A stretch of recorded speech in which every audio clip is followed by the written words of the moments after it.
My name is Sam Vaknin, and I'm the author of Malignant Self-Love, Narcissism Revisited.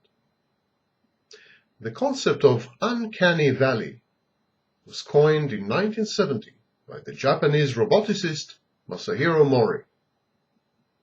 Mori suggested that people react to androids or human-like robots in two ways.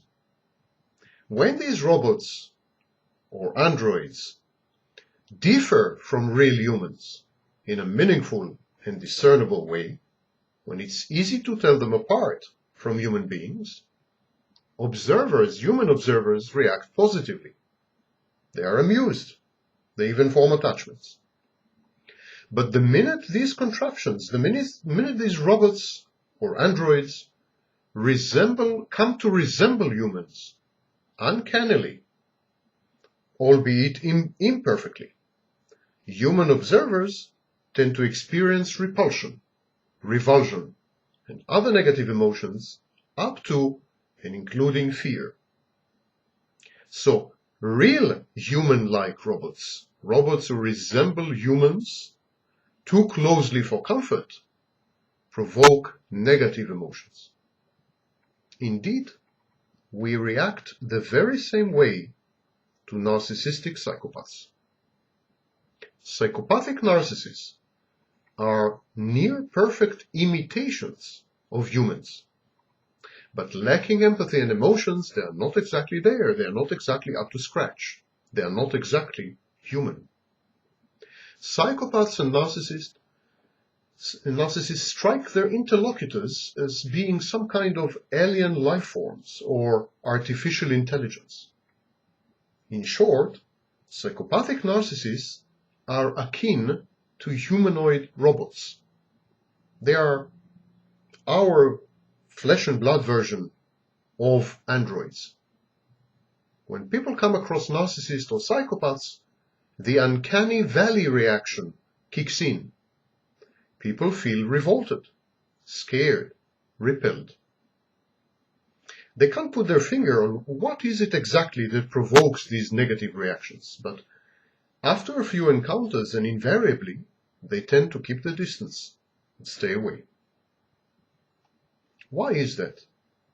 One of the reasons is that narcissists have what I call cold empathy. Contrary to widely held beliefs, narcissists and psychopaths may actually possess empathy. They may even be hyper-empathic, attuned to the minutest signals emitted by their victims, and endowed with a penetrating X-ray vision. Narcissists and psychopaths tend to abuse their empathic skills by employing these capacities exclusively for personal gain, or the extraction of narcissistic supply, or in the pursuit of some antisocial or sadistic goal, or to extract money or sex or some other benefit. Narcissists and psychopaths regard their ability to empathize as merely another weapon in their arsenal. In a hostile, inhospitable world, they fight everyone with everything they have. And one of the things they have is this ability to penetrate through the chinks in everyone's armor, to spot the vulnerabilities, the fracture points, the fault lines, and to invade. I suggest to label the narcissistic psychopath's version of empathy cold empathy. This is akin to cold emotions felt by psychopaths. The cognitive element of cold empathy is there, but the brain is there, the heart is missing. The emotional correlate is absent. Consequently, cold empathy is barren, detached, sterile, and cerebral. It has an intrusive gaze, but it's devoid of compassion, and there is no feeling of affinity with one's fellow humans. Narcissists and psychopaths empathize, quote unquote, with anything and everything that gives them narcissistic supply or benefits. So you would find narcissists and psychopaths empathizing with objects, with pets, with any source of narcissistic supply or material benefit. Sometimes these sources are their nearest and dearest, their so-called friends, their associates, and in this case, they emulate normal behavior. But this is not real empathy.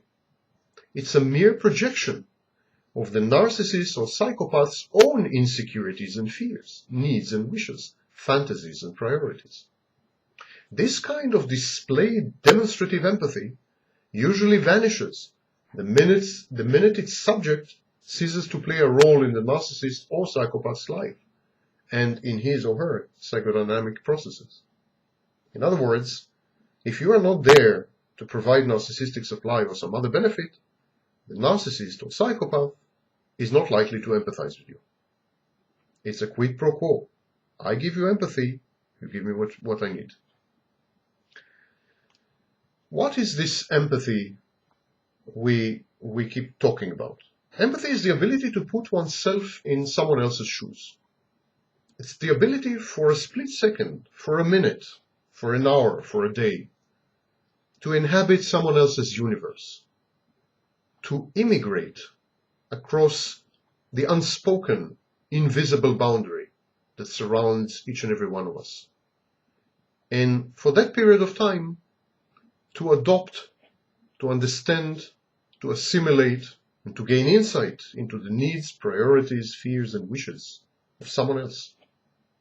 So this ability to put yourself in someone else's shoe is not sympathy, it's not merely compassion, it's almost complete identification. And of course, narcissists and psychopaths are absolutely incapable of doing this in an emotional way. In July 2003, I gave an interview to a Toronto, Canada daily, the National Post. And they asked a few very interesting questions, I think. The first question was, how important is empathy to proper psychological functioning? And I answered, empathy is more important socially than it is psychologically.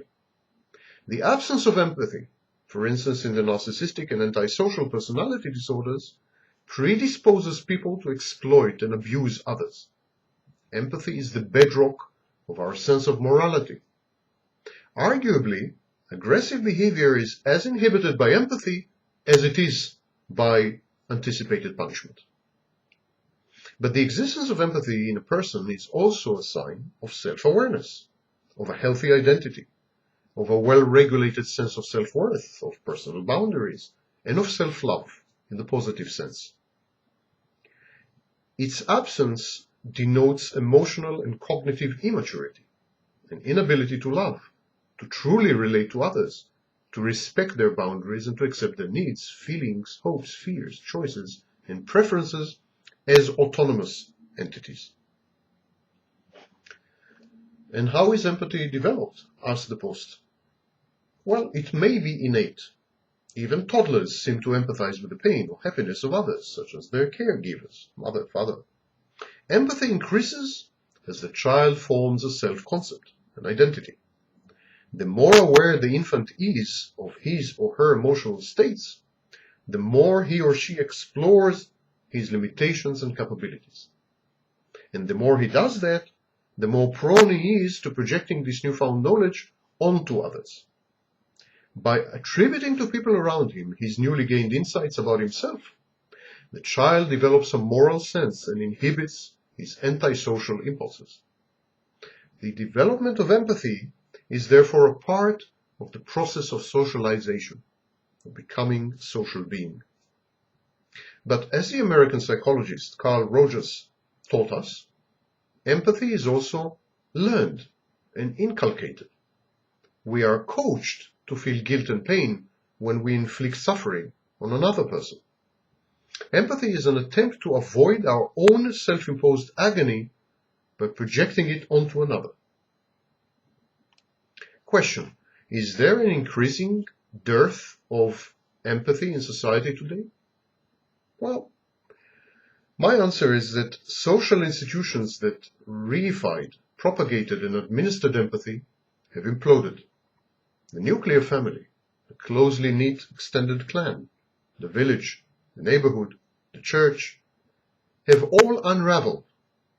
Society is atomized and anomic. The resulting alienation fostered a wave of antisocial behavior, both criminal and socially acceptable. The survival value of empathy is on the decline. It is far wiser to be cunning, to cut corners, to deceive, to abuse, than to be empathic. Far more profitable, definitely. Empathy has largely dropped from the contemporary curriculum of socialization. It's no longer on the menu. In a desperate attempt to cope with these inexorable processes, behaviors predicated on a lack of empathy have been pathologized and medicalized. The sad truth is that narcissistic or antisocial conduct is today both normative and rational. No amount of diagnosis, treatment, and medication can hide or reverse this fact.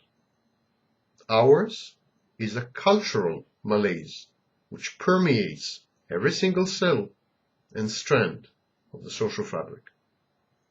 And is there any empirical evidence that we can point to of a decline in empathy? There's a problem with that. Empathy cannot be measured directly, but only through proxies, such as criminality, terrorism, violence, antisocial behavior, related mental health disorders, abuse, and on the positive side, charity, altruism. It is extremely difficult to separate the effects of deterrence from the effects of empathy. If I don't batter my wife, I don't torture animals, or I don't steal from the indigent, is it because I'm empathetic? I have empathy with them, or is it because I don't want to go to jail? Who can tell? Who can separate these motivations? Rising litigiousness, zero tolerance, and skyrocketing rates of incarceration, as well as the aging of the population, have sliced intimate partner violence and other forms of crime across the United States in the last decade, so crime is down. But this benevolent decline has nothing to do with increasing empathy. The statistics are open to interpretation, but it would be safe to say that the last century has been the most violent and least empathetic in human history. Wars and terrorism are on the rise. Charity giving is on the wane, measured in percentage of national wealth. Welfare policies are being abolished. Darwinian models of capitalism are spreading. In the last 2 decades, mental health disorders were added to the Diagnostic and Statistical Manual, whose hallmark is a lack of empathy. So now we have mental health problems whose core involves a lack of empathy.